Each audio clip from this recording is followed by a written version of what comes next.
André Bom Tempo e programa No Clima.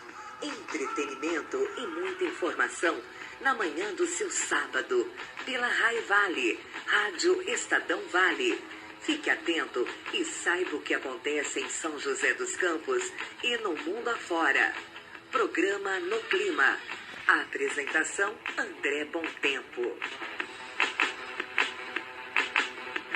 Senhoras e senhores, muito bom dia, boa tarde ou boa noite, a depender aí do horário que vocês estão aqui acompanhando o programa No Clima. Bom dia então para todos aí que estão aqui sintonizados comigo. Lembrando, né, você pode entrar em contato aqui pelo meu WhatsApp, o 991076308, falar diretamente com André Bom Tempo. Aqui vamos seguindo com o programa No Clima. E ainda nesse clima de coronavírus, Covid-19, tomando as devidas precauções, sem poder ir muito daqui para lá, de lá para cá, vamos ficar mais em paz, sossegados, e enquanto você fica aí na boa, tranquilo, acompanhando aqui nossa programação, acompanhando aqui o programa No Clima, o Jornal da Sete, entre tantos outros, você vai aí curtindo também a sua família ou a sua casa, né, a depender, vamos ficando aí de boa. E em homenagem, né, a essa semana, data aí, digamos, festiva para alguns, talvez desimportante para outros, mas de qualquer forma uma data a ser celebrada, né? Temos aí todas as questões históricas por trás e é justamente isso que vamos conversar no programa de hoje.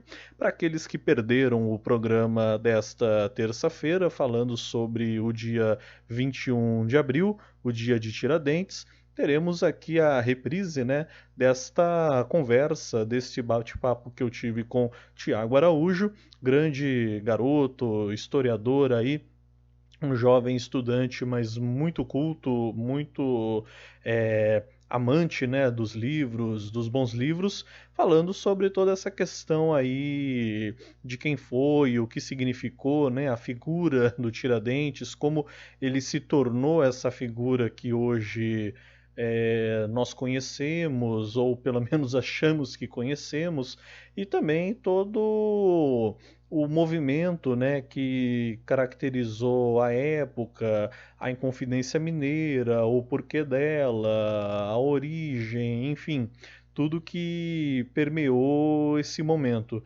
Então, aproveitando o ensejo, né, achei que seria bem oportuno para aqueles que não puderam acompanhar na terça-feira, fazer aqui a reprise na data de hoje com essa programação especial falando sobre nada mais nada menos justamente que o dia aí então de Tiradentes, né, celebrando aí a comemoração de Tiradentes. Então, tá aí feito, né? Dia 21 de abril e também lembrando, né, no dia 22, nossa pátria amada Brasil, que nem sempre teve este nome, né, completou aí nada mais, nada menos do que seus 520 anos. 520 anos da chegada dos portugueses aqui em terras hoje chamadas brasileiras. Claro que já era um lugar, né, não vou chamar de país, mas já era um local povoado e muito bem povoado, né, diga-se de passagem, populações nativas, os chamados povos indígenas, povos originários, povos tradicionais, as diversas milhares de etnias, né, de grupos étnicos diferentes que aqui viviam e formavam aí toda uma gama, né, uma pluralidade que já vinha há séculos, milênios, né, muito provavelmente. É claro que o Brasil foi se tornando muito mais rico, muito mais plural ao longo da história, mas também não podemos negar que ele já tinha uma pluralidade étnica desde aquela época, vide as tantas diferenças etnias indígenas, né? Quando se diz índio, na verdade o índio não é uma coisa só, né? Não existe, na verdade, o índio, né? E em qualquer lugar do mundo, aquilo que você entende como sendo índio é o índio e ponto final. Na verdade, nós temos aí diversas etnias, né? Só falando aqui do Brasil, por exemplo, e que são muito diferentes, por exemplo, de outros índios, de outros locais aqui na América do Sul, que são diferentes de outros grupos étnicos da América Central, do México, e que são diferentes de grupos indígenas, né, também dos Estados Unidos, por exemplo, né? Nos Estados Unidos também temos várias tribos, né, vários grupos diferentes e com suas línguas, cada um com sua cultura. Então tudo isso é muito interessante da gente colocar sempre em debate. Vamos ver se um dia, né, quem sabe eu prometo um programa no clima interessante sobre isso. Mas, aliás, eu já prometi tantos programas no clima com assuntos interessantes, mas fora os que a gente já fez, né? Mas teremos sim, com certeza. Podem aguardar, podem ficar aí na expectativa, porque com certeza teremos muita coisa boa ainda por vir. Então, acompanhe nesta data de hoje, né? Com muito prazer, muita alegria, muito carinho, nada mais, nada menos do que esta conversa, esse bate-papo, essa aula de história com um jovem rapaz que hoje em dia já considero um amigo, né? Diferenças políticas, filosóficas à parte, mas já considero aí um rapaz inteligente, um amigo, e com certeza vocês vão gostar bastante do que ouvirão no programa de hoje. Então, chamar aí um intervalo, né? Não vou chamar de pequeno intervalo porque fiz uma edição especial para fazer um batidão, trazendo aí algumas informações sempre importantes, né, para todos nós. E após nosso intervalão, o papo aí então com Tiago Araújo do movimento Nação Real. Bora lá, meus amigos, e vamos ficar todos no clima. Eu estou no clima. Também tô no clima. Também tô no clima. Também tô no clima.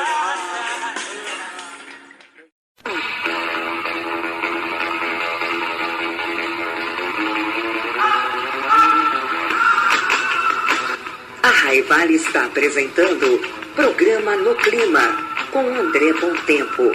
A informação na medida certa. Coronavírus. Atenção! Tem dúvida se está com coronavírus? Você não precisa sair de casa para se consultar. Basta ligar para 136 ou acessar nosso chat pelo saude.gov.br/coronavírus ou baixar o aplicativo Coronavírus SUS. TeleSUS. Consulta sem sair de casa.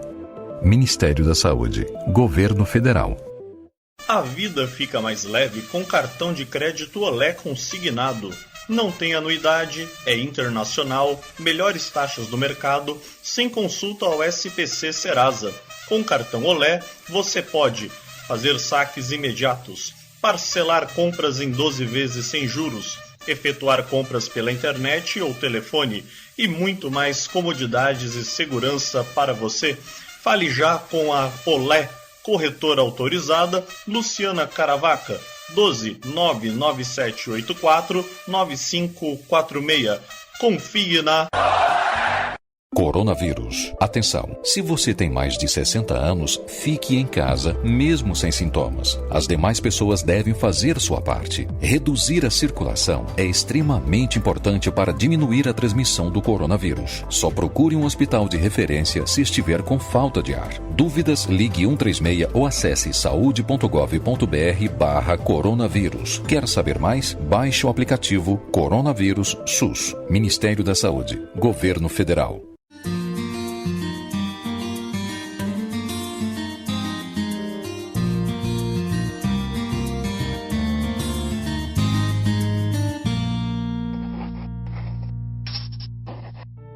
Nossa água. Saber usar para não faltar. Água de beber, água para comer, água para viver. A água está presente em tudo que a gente faz. Além do uso doméstico, é essencial na agricultura, na criação de animais, como base para milhares de produtos, movimenta indústrias e usinas na produção de energia. E à medida que a população cresce, as cidades aumentam e se desenvolvem, e a demanda por água aumenta todo dia. Mas temos água suficiente para atender essa demanda crescente?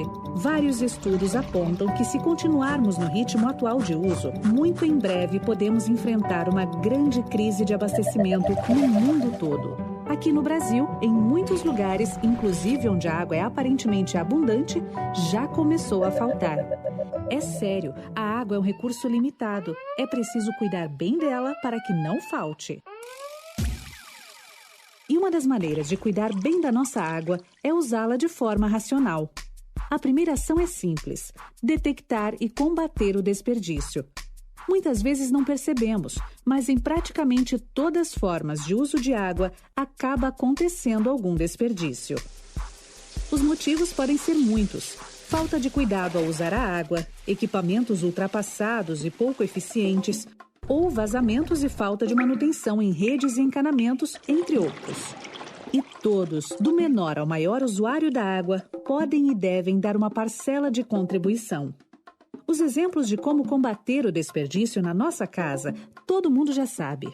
Fechar a torneira enquanto escova os dentes, esfrega as mãos, esfrega o rosto, faz a barba e só abrir para enxaguar. Tomar banhos mais rápidos e com o registro fechado enquanto se ensaboa. Usar a máquina de lavar roupa com quantidade completa de roupas e reutilizar a água do enxágue para outros usos.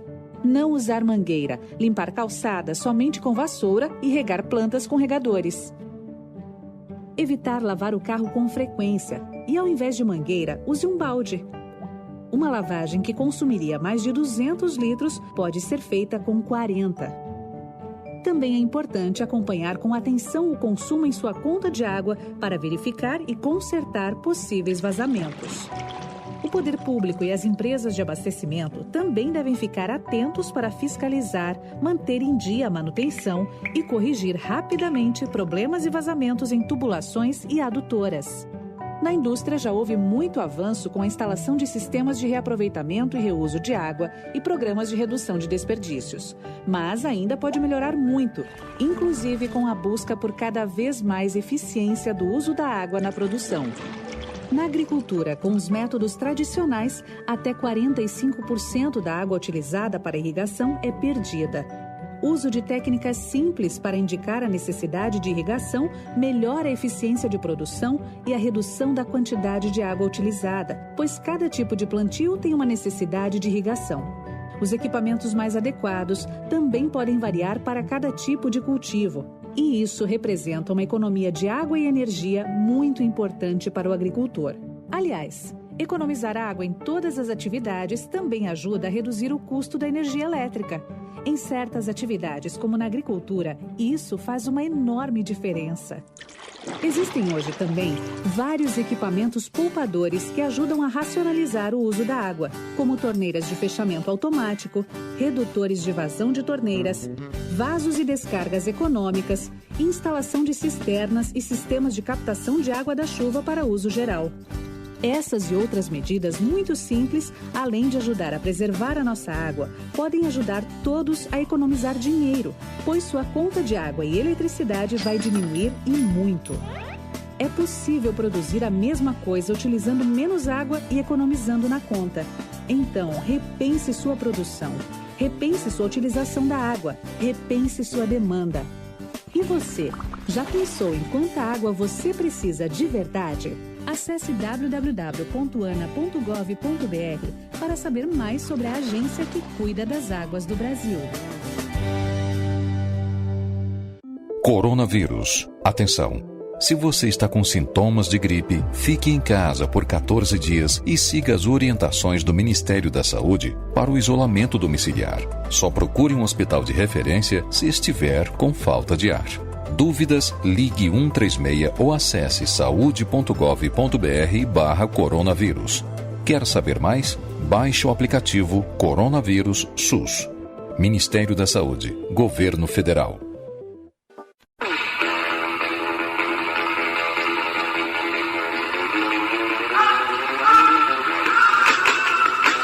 A Rai Vale está apresentando Programa No Clima, com André Bom Tempo. A informação na medida certa. Ouvintes da Rádio Estadão Vale, vamos bater um papo então com o Tiago Araújo, do movimento Nação Real, historiador aí, né? Jovem historiador, estudante, falar um pouco sobre o significado, né, da Inconfidência Mineira e do personagem Tiradentes. Tiago, tudo bom? Bom dia. Bom dia, tudo bom, André? Pra gente agradecer o espaço. E aproveitando aí o ensejo, né? Essa celebração do dia 21 de abril, data aí para homenagear o Tiradentes, né? Primeiramente, falar aí para os ouvintes, né? Quem foi, né, o Tiradentes e o significado dele, né? Sim, o primeiro ponto interessante é que o nome do Tiradentes, na verdade, é Joaquim José da Silva Xavier, né? Exatamente. Ele nasceu em 12 de novembro de 1746 na fazenda do Pombal, em Minas Gerais. Pombal. Ele já faz referência ao velho governante português que tinha aspirações iluministas dele de modernização do Estado brasileiro, né? Uhum. E do Reino de Portugal como um todo. Então é importante até destacar essa questão do Pombal, que é basicamente a partir desse governo português que as tensões entre o Brasil e o Reino de Portugal começam a ficar um tanto quanto mais acirradas, né? Uhum. Porque, ironicamente, o iluminismo surge em Portugal e começa a suprimir o poder das colônias que eram mais tradicionais. Então, enquanto existia uma identidade tradicionalista no Reino de Portugal, tecnicamente não existiam tensões nas colônias. Foi justamente a partir da modernização por parte de vertente liberal de Portugal que começa a ter esses atritos, porque aí vem com aquela ideia de Estado burocrático, um Estado técnico, típico do liberalismo e do iluminismo, que acaba criando mais tributação nas colônias, mais domínio dentro das colônias e uma questão não mais de identidade. Então, começa a surgir alguns movimentos que já mostram que o brasileiro não mais se identificava com essa identidade liberal. Ele era mais ligado à identidade tradicional portuguesa, mesmo lusitana. Com o perdão do termo, né? Mas poderíamos dizer, de uma certa forma, que Portugal estava adotando uma política no dos outros é refresco? Exatamente. O que é interessante nessa questão é justamente isso. Eles tentam mudar a sua sociedade com seus ideais liberais, mas ele impõe com mão de ferro um colonialismo mais ferrenho, né? Uhum. Enquanto ele tinha a sua face mais identitária lusitana mesmo, mais ligada ao catolicismo, etc., ele tinha mais respeito pelas colônias, né? Então tinha o municipalismo do Brasil, as eleições, eles tinham uma autonomia, a tradição portuguesa, no final das contas, ficou mais presente no Brasil, como um país mais tradicional, do que em próprio Portugal, após o governo de Pombal, né? Que eles passam a mudar toda a estrutura de governança, o que faz um rompimento. Então, quando a gente vê o Brasil e Portugal nesse período, é engraçado porque parece que o Brasil rompeu com Portugal para manter as tradições portuguesas, entendeu? Meu Deus. Brasil queria ser mais português do que Portugal. Exatamente. Mas a história de Tiradentes começa a se desenvolver em 1755, com o falecimento de sua mãe. Uhum. Então ele se muda para a vila de São José e ele vai com sua família. Só que pouco tempo depois o seu pai também falece e os 7 filhos ali do casal, ele e seus irmãos, se dispersam. E ele vai morar com seu padrinho, que ele em questão era cirurgião dentista, e ele começa a ensinar o ofício pro Joaquim José. Ele em si, o Tiradentes, não era formado em odontologia nem nada do tipo, mas ele tinha esse ofício e por isso que tinha o nome de Tiradentes. Uhum. Então ele prestava serviços de maneira, vamos dizer assim, como um profissional liberal da época, vamos colocar assim, né? Mas simultaneamente a isso, ele também inicia uma carreira militar e basicamente, já na fase adulta, em 1787, ele chega ao posto de alferes, que é não muito diferente de um capitão, algo nessa patente. O interessante é que nesse período ele tinha interesse de ser um militar justamente para cuidar da fiscalização do extrato do ouro. Então, ele queria, na verdade, não necessariamente lutar contra a cobrança de impostos, mas principalmente trabalhar com a tributação, entendeu? Uhum. Fazer aquele famoso jeitinho brasileiro, para quem sabe, tirar uns por fora para ele mesmo enquanto fazia as cobranças, né? Ele queria estar com a mão na massa. Então, é um mito que a gente tem sobre Tiradentes, que é esse aspecto contra o imposto, mas suas pretensões desde o início era justamente iniciar a carreira militar para cuidar ali da fiscalização desse dinheiro e tirar uns por fora. Só que ele acaba se revoltando e se ligando a alguns movimentos separatistas e maçônicos, justamente porque ele não alcança, ele não consegue crescer dentro do exército. Então ele começa a conhecer esses ideais e também ele nunca foi um líder, nem um intelectual, mas ele se destaca justamente por conta das consequências que ocorreram com ele em si. Uhum. Então, em 1787, não conseguindo crescer dentro do exército, ele se muda para o Rio de Janeiro, e no ano seguinte, no Rio de Janeiro ele tenta vender alguns projetos relacionados a desenvolvimento urbano, saneamento básico, etc., só que ele não tem muito sucesso nessa área também. Então ele volta para a cidade um ano depois, ao estado de Minas Gerais, em 1788. E é aí que ele volta com as suas ideias um pouco mais maturadas, mas não como um grande líder. Ele ainda assim conhece algumas ideias de vertentes liberais também. Então ele volta para Minas pregando uma independência do estado de Minas Gerais. Então ele não tinha uma visão de independência de Brasil. Uhum. Ele queria fundar uma república ali à parte. Basicamente a visão é algo parecido com as repúblicas de origem espanhola que a gente tem aqui na América Latina. Entendo. São vários países que têm a mesma identidade, o mesmo idioma, mas que não conseguiram se manter unidas, como foi o Brasil. Então, a independência defendida pelo Tiradentes é basicamente no mesmo segmento. Ele queria então, uma espécie de nação mineira, digamos. Ele queria criar uma república mineira. Então não tinha ideia de Brasil, não tinha qualquer apego às tradições ou a essa conjuntura nacional. O republicanismo nessa época era estritamente regionalizado. Então, a ideia desses liberais, desses maçons, era criar várias repúblicas diferentes. Não existiria Brasil como é hoje. Então, os seus ideais, basicamente, são esses. E o movimento liberal e maçônico ali de independência mesmo era uma insurreição a nível local, uma constituição um tanto quanto parecida com a americana. Já havia rolado a independência americana, né? Dos Estados Unidos, e eles haviam se esperado bastante naqueles ideais ali, apesar das conjunturas serem diferentes. Eles não queriam fazer vários estados separados, mas unidos como um só país. Para eles, cada estado, mesmo cada província do Brasil, deveria ser um país.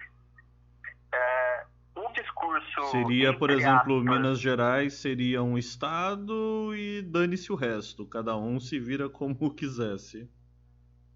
na visão deles, Minas Gerais seria um país, e dentro de Minas Gerais existiriam pequenos estados. Basicamente, essa era a mentalidade. Então, essa narrativa começa a atrair um pouco, principalmente da burguesia. No sentido de burguesia, eu não digo necessariamente a classe alta, etc. Mas também ela. Mas pessoas que não tinham muitas ligações com a igreja, ao mesmo tempo também não tinham muitas ligações com uma visão mais comum em sociedade, porque o cidadão comum não refletia muito sobre essas questões.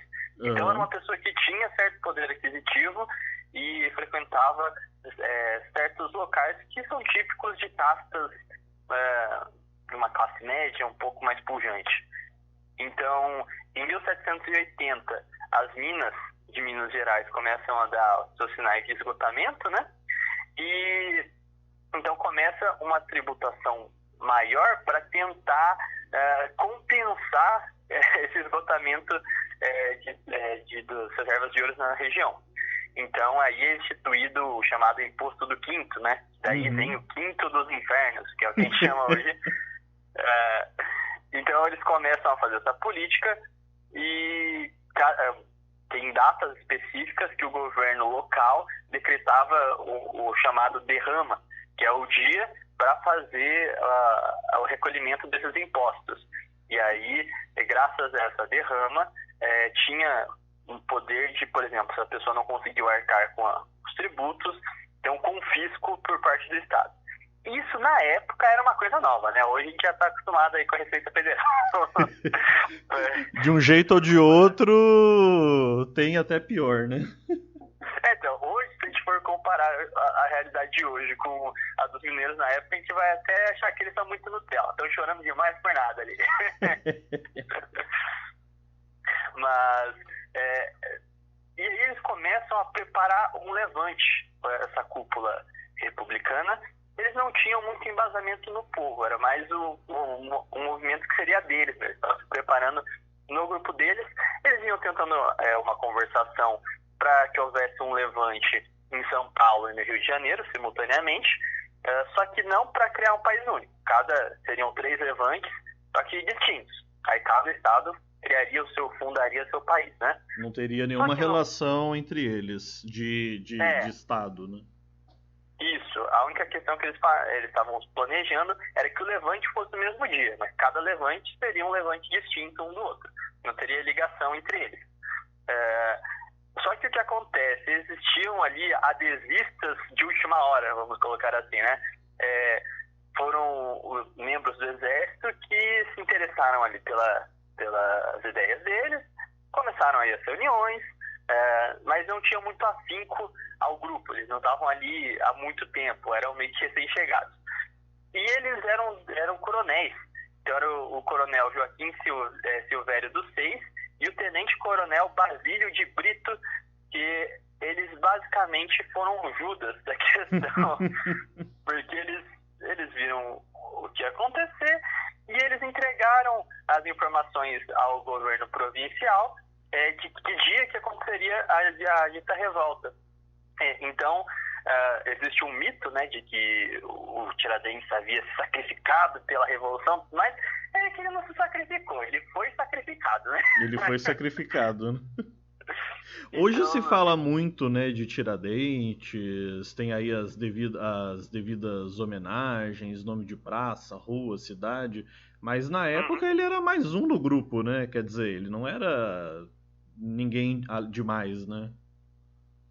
Então, é exatamente essa mitificação de Tiradentes que a gente consegue fazer um panorama histórico para entender como se formou essa imagem.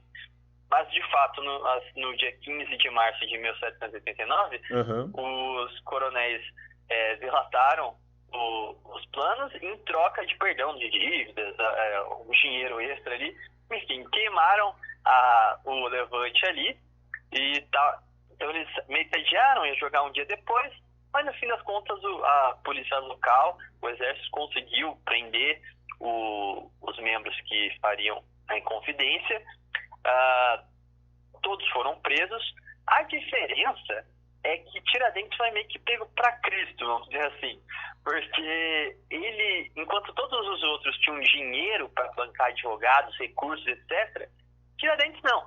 Então, ele não se sacrificou, ele só foi deixado pelos comparsas. Delataram ele e depois que a coisa ficou preta, ninguém foi lá ajudar o cara, pagar um advogado, qualquer coisa assim. Então, ele foi o que sentiu as penas das leis justamente por não ser um dos mais ricos ali do grupo. Então, meio que tudo acontece de forma alheia à persona de Tiradentes. O que tinha de mais grave para se punir, ele acabou sendo punido. Exatamente. O ponto é que ele não era uma liderança do movimento, ele não teve nenhuma postura, vamos dizer assim, de chamar a atenção, de fato, ali, ele só foi meio que o vitimizado da situação, porque ele que se ferrou mesmo, né? Uhum. E os ideais dele, como a gente pôde ver, não tem muito a ver com essa imagem republicana que vendem dele. Então ele não tinha uma ideia de nação brasileira, ele tinha uma visão bastante egocêntrica, né, do próprio Estado, e só foi ter essa ideia republicana de Estado depois que ele mesmo não conseguiu ser o cara que ia tirar os por fora com o governo português, né? Então você vê que é uma contradição bem grande com a narrativa que a gente comumente vê, né? O ponto principal que a gente tem que entender por que a gente reconhece Tiradentes hoje é que, bom, a Revolução aconteceu em 1789. Uhum. Depois disso, em 1822 a gente tem a independência e basicamente até 1889, um século depois, ele é simplesmente esquecido. Ninguém comenta de fato a história de Tiradentes, ele não tem muitos desdobramentos históricos, mas o que acontece? A lembrança de Tiradentes é retomada com o governo republicano, agora sim vigorado, em 15 de novembro de 1889, um século depois da Inconfidência. Porque a proclamação da República foi um golpe militar, então eles estavam tendo alguns problemas de fixar heróis e símbolos da República. Então, precisava por exemplo, buscar uma figura mais popular. Exatamente. O livro que mais relata sobre essa questão é A Formação das Almas, do José Murilo de Carvalho. Então ali ele aponta os símbolos republicanos e como cada um definhou. Então, primeiramente, a gente tem a bandeira. No dia da proclamação da República, a bandeira é uma bandeira igualzinha dos Estados Unidos, só que em vez de vermelho e branca, era verde e amarela as listras. Uhum. E então não teve adesão dessa bandeira, porque obviamente não tinha conotação nacional alguma uma bandeira, era só uma cópia.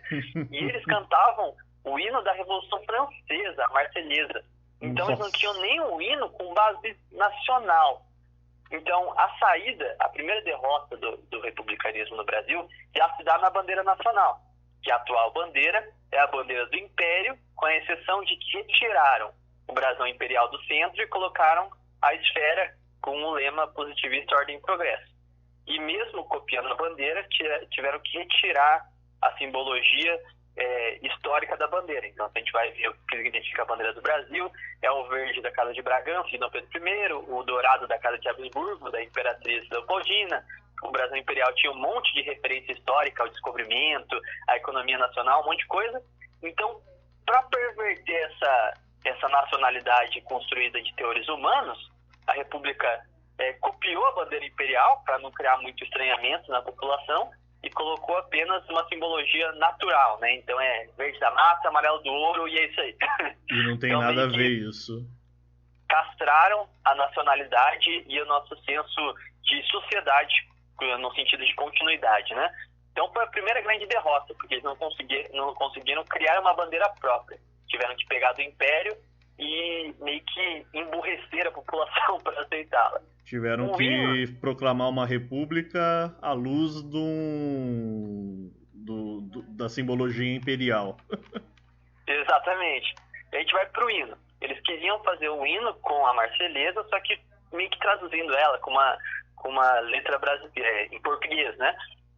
O Marselhesa era o hino da Revolução Francesa. Uhum. Ninguém aderiu a essa ideia e as pessoas estavam muito acostumadas, principalmente por conta da Guerra do Paraguai, a cantar o hino da coroação de Dom Pedro II. Que o hino da coroação é o atual hino nacional. A melodia é a mesma. O que eles fizeram foi trocar a letra do hino.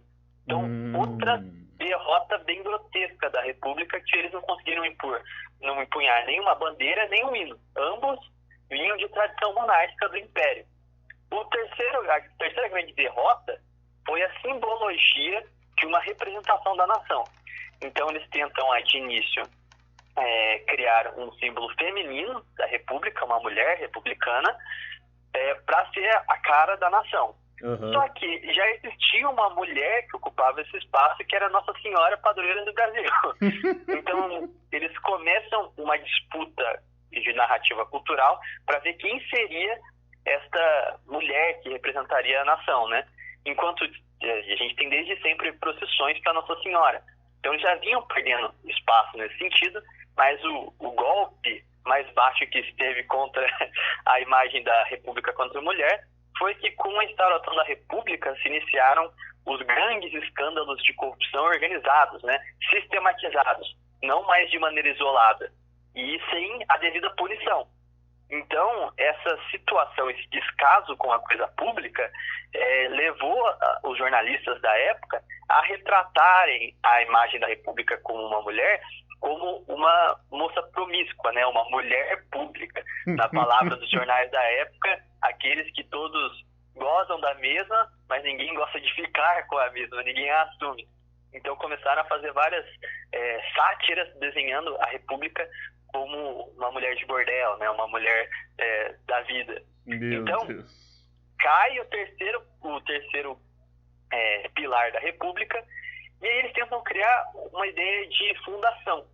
Mas não estava dando certo, porque Deodoro da Fonseca, que era o pai, o proclamador da República, ele era monarquista e proclamou a República por conta de uma mentira ali que eles tramaram, e as outras figuras que eram de fato republicanas não tiveram importância naquele momento. Não foi uma revolução popular, foi um golpe militar, então não teve um grande agitador das massas, e também ninguém exerceu uma função realmente relevante ali naquele momento. Foi meio que um acaso da história mesmo.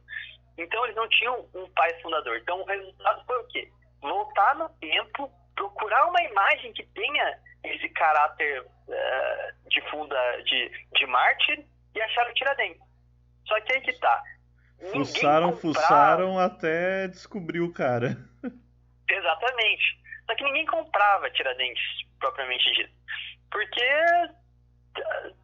a história dele não colaborava com ele próprio. Então eles tiveram que fazer um revisionismo, recriar completamente Tiradentes. Então a gente pega as próprias pinturas de Tiradentes, elas são depois da proclamação da República, porque Tiradentes não tinha aquela aparência. Aquela cara de Jesus Cristo, né? Exatamente. Colocaram uma barba no cara, cabelo longo. Se você for ver a maior parte dos retratos, tem Cristo crucificado em algum ponto da figura. Acho que Pedro Américo tem até um Cristo ali, um crucifixo junto dele na pintura. Tem várias pinturas onde a mãe de Tiradentes está junto dele. Tudo isso para fazer uma analogia com Cristo. Porque eles perceberam que eles sempre perdiam por conta da fé cristã. Porque a República tinha uma ideia secular de Estado, né? Um tanto quanto ateia mesmo. Eles eram contra a religião. Então, o único jeito que eles conseguiram de firmar um símbolo era utilizar o próprio cristianismo, meio que para as pessoas terem empatia ali. Então, começaram a reescrever a história de Tiradentes, né? Cada vez mais, a cada releitura, ele era mais heróico, ele era um mito, porque ele se sacrificou, porque ele tinha mais nobres intenções. Aos pouquinhos eles iam pervertendo cada ponto da história do Tiradentes. Deram aquela bela ilustrada, né? Exatamente. E para que tivesse adesão popular, começaram a fazer diversos paralelos entre Cristo e Tiradentes.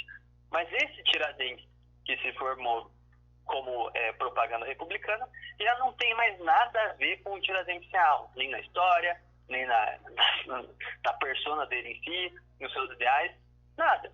É quase que como um deus inventado para não deixar que a República perdesse 100% vamos dizer assim, no contexto de simbologia, né? Porque se você for ver, não tem ninguém que faça oposição ao Tiradentes. Na época, a única figura histórica que fazia, entre aspas, uma oposição era Dom Pedro I, mas ainda assim eles tentaram desviar desse debate porque Dom Pedro I tem aquela função de fundador do país, né? Uhum. Então eles sabiam que não poderiam competir com Dom Pedro I também, então eles foram desvencilhando essa comparação aí, para tentar evitar que Tiradentes entrasse em uma disputa novamente com algum outro símbolo nacional, porque o resultado já parecia óbvio àquela altura do campeonato. Toda vez que eles tentavam criar um símbolo, caía por terra porque não tinha adesão, justamente porque a República era algo bem artificial, né? Então, Corria o risco, inclusive, popular do Tiradentes novamente voltar a ser alguém sem, digamos, tanta importância na história. Exatamente. Então, basicamente essa é a origem do Tiradentes inicialmente, sua história de fato, né, sem a questão do revisionismo. Então, nem fazendo um julgamento de mérito sobre a pessoa dele, então aquela história dele, a gente entende os motivos que levaram ele a chegar àquela conclusão. Uhum. Mas, o que se denota é que a história que nos é vendida e a história real é bem discrepante uma da outra, e o interessante para se refletir no dia 21 de abril é justamente as razões do porquê nós conhecemos Tiradentes dessa forma. Quem resolveu tomar ele sempre foi um mártir ou transformaram ele num mártir depois? Essa que é a questão de reflexão no dia de Tiradentes, né? Aliás, o Tiradentes, né, é celebrado no dia 21 de abril, sendo que um dia depois, dia 22 de abril, é a descoberta do Brasil. Isso também foi artificial, essas datas? Não, as datas realmente estão corretas. Só é engraçado que a gente volta para aquela questão da bandeira, porque, por exemplo, na bandeira do Império, que é igualzinha à atual, com exceção do centro, no centro havia o brasão imperial. E no centro do brasão existia tanto uma esfera armilar, que era um instrumento de navegação, como também uma cruz da Ordem de Cristo, que foram a organização dos navegantes que descobriram o Brasil. Então você vê que basicamente a ideia de república ela consiste em exterminar os feitos reais de nós quanto povo, ou seja, aquilo que foi feito por nós mesmos, humanos, de carne e osso, e ela substitui essa essência de nacionalidade por uma visão naturalista, ou seja, você não tem nada para se orgulhar do que você fez, você só pode se orgulhar aqui das coisas que são inatas a você. Então, é a natureza, a água, a floresta, o ouro, tudo isso que não faz sentido a gente ter orgulho, porque não foi a gente que fez, já estava aqui. E ao mesmo tempo que eles tentam preencher essa lacuna, essa questão, com figuras formuladas dentro de salas de aula, entendeu? Uma mentira, eles fabricavam heróis, porque eles não podiam exaltar os feitos que nós fizemos contra o povo, porque todos eles estavam intrinsecamente ligados a uma visão ou monárquica de sociedade ou católica de sociedade. E a República, de início, veio de contraponto a essas duas coisas, contra a instituição monárquica e contra a identidade católica do país. Então, a gente consegue entender, principalmente por conta dessa disputa de ideias, o porquê que a gente tem contemporaneamente essa visão de viralatismo, achando que o Brasil nunca fez nada de bom, que nunca foi nada, que nunca vai ser nada, que a gente tem sempre que copiar os outros povos. Justamente foi nesse período, porque até então a gente não tinha tão à flor da pele essa questão de se auto-menosprezar, porque até então a gente tinha conhecimento dos nossos próprios feitos. E é interessante citar propriamente que no dia 22 nós celebramos o descobrimento. Só deixar um aviso aqui de antemão, no dia 23 às 21 horas, na página Nação Real São José dos Campos, nós vamos estar fazendo uma live falando sobre as duas coisas, sobre Tiradentes e sobre descobrimento. Opa, então fica a dica aí para quem quiser acompanhar. Tiradentes e o descobrimento. Exatamente, no dia 23 às 21 horas. A live será na página Nação Real SJC, no Facebook. No Facebook. Isso. Perfeitamente. Dado o recado. Mas, basicamente, eu acho que se a gente tivesse que fazer um apanhado abordando assim, por cima todas as questões e como que Tiradentes implica na nossa realidade até hoje, que a gente pode ter de reflexão nesse dia 21, basicamente, acho que seja isso. Conhecer a história de quem foi Joaquim José da Silva Xavier, propriamente dito, reconhecer também os seus méritos, afinal, era uma situação complicada, como eu disse, a questão de iluminismo em Portugal, como isso se defrontou no Brasil, mas, ao mesmo tempo, ter essa consciência crítica de entender também o porquê que mudaram tanto a vida do cara, quais eram as intenções e objetivos por trás disso, porque distorce a história dessa maneira. Inclusive contra a própria vontade dele, né? Que nem imaginava que fariam isso um dia, né? É engraçado porque ele acaba sendo um símbolo nacional, sendo que ele em si não queria ser um símbolo nacional, né? Ele era um separatista. Então, ele mesmo era contra a ideia de Brasil. Ele era a favor da ideia de uma nação mineira. República de Minas. Exatamente.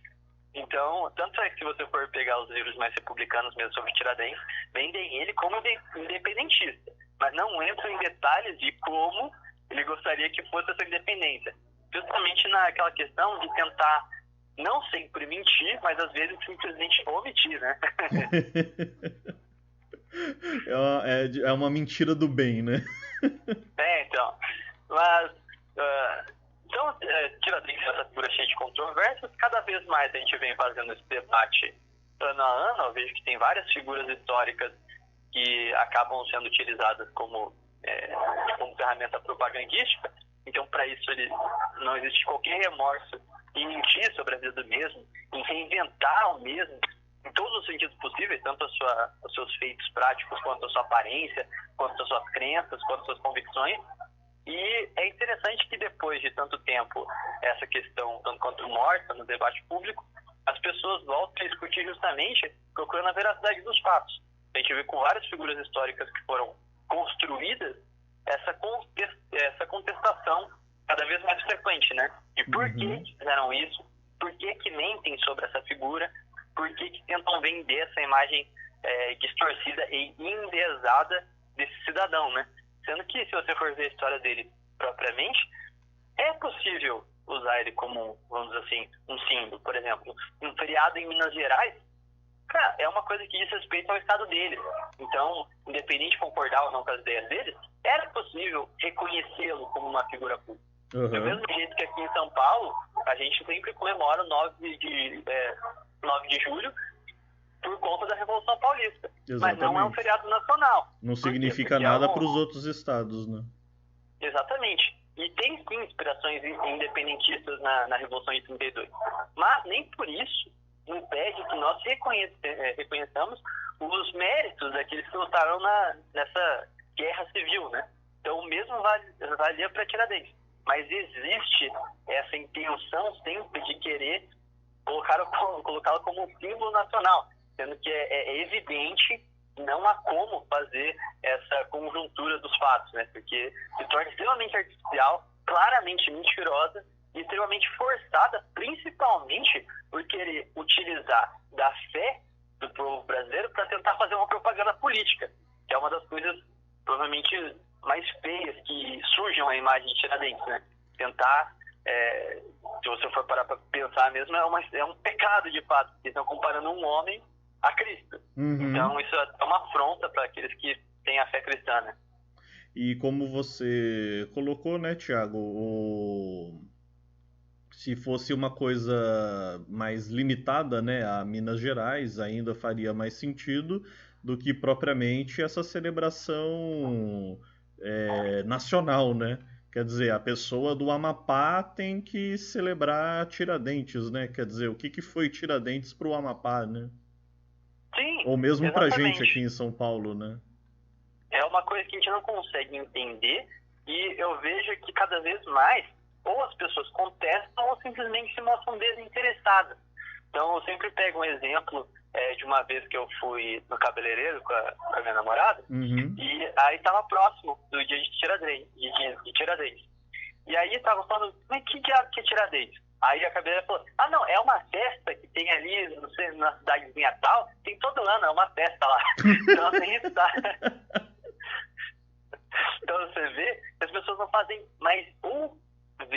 compreendem que é uma mentira clara a construção de Tiradentes, ou então se mostram completamente alheias, desinteressadas, atônitas a respeito dessa questão. Não tem significado, né? Exatamente. É uma coisa que é alheia a ela própria. E ela nem tem interesse de saber o que é. E quando alguma pessoa esboça interesse em saber a fundo, é uma mentira tão mal construída que cai por terra para todo mundo que estuda sobre o tema. Se torna nítido que é algo artificial, né? Tá aí um problema, né? Podemos dizer assim. Então, o que a gente vê é justamente por conta dessa omissão dos fatos reais de nós quanto sociedade, em detrimento desses fatos artificiais, é que o brasileiro ele acaba perdendo bastante da sua identidade, nacionalidade, não no sentido de nascer no Brasil, mas nacionalidade em compreender o que é Brasil, de se sentir integrante de uma sociedade. E no sentido de sociedade, é aquilo de compreender esse legado que interlaça os homens do passado, do presente e do futuro. Então a gente já não tem, graças a esse tipo de atuação, a gente já não tem mais, a maior parte das pessoas não consegue mais compreender necessariamente o que é ser um cidadão de uma nação. Eles são apenas uma pessoa alheia à própria história da nação. Então acaba criando esse, como eu posso explicar, essa questão avulsa do cidadão. E isso, em termos de sociologia mesmo, usando, parafraseando aqui Durkheim, isso seria parecido com um estado de anomia social, né? Então, é quando existe um fator que vai contra as tradições de uma sociedade e isso se apresenta de forma a corroê-la. Então, é o estado, como se, assim como um corpo fica doente, esse é um estado de doença social. As pessoas estão realmente tendo uma doença na sociedade. Elas não conseguem mais compreender princípios básicos que todo povo tem que entender para continuar existindo. Tá aí um ponto, então, defendido por Tiago Araújo e, como eu imaginava, né, como eu suspeitava desde o princípio, muito bem colocado aqui no programa de hoje. Tiago, obrigado aí pela sua aula. Não, eu que agradeço e sempre que precisar, tamo aí. Frisando então, dia 23 às 21 horas? Exatamente. A live... Na página Nação Real, São José dos Campos. Maravilha. Então, quem estiver aí acompanhando, ouvindo o programa, já sabe, mais um bom programa aí para esse isolamento de coronavírus. Vai ser um debate? Vai ser uma palestra sua? Como é que vai ser? Então, a gente tem essas lives, geralmente a gente fazia presencialmente, né? Aí, por conta da quarentena, do isolamento social, nós estamos fazendo com mais frequência as lives no Facebook. Então, sou eu com o parceiro meu, o Gabriel Ferreira, que a gente sempre aborda 2 temas em cada live, ou 2 perspectivas sobre o mesmo tema. Sempre para a gente estar fazendo esse exercício de fomentar a autocrítica e também repassar o conhecimento às pessoas, criando esse hábito, sempre 2 vezes por mês, fazendo a live, a malice que vem para bem, né? Então, perfeitamente. Tá aqui então registrado e, novamente, Tiago, muito obrigado. Nada, eu que agradeço. E Ave Império, né? Ave Império. André Bom Tempo e programa No Clima. Entretenimento e muita informação na manhã do seu sábado, pela Rai Vale, Rádio Estadão Vale. Fique atento e saiba o que acontece em São José dos Campos e no mundo afora.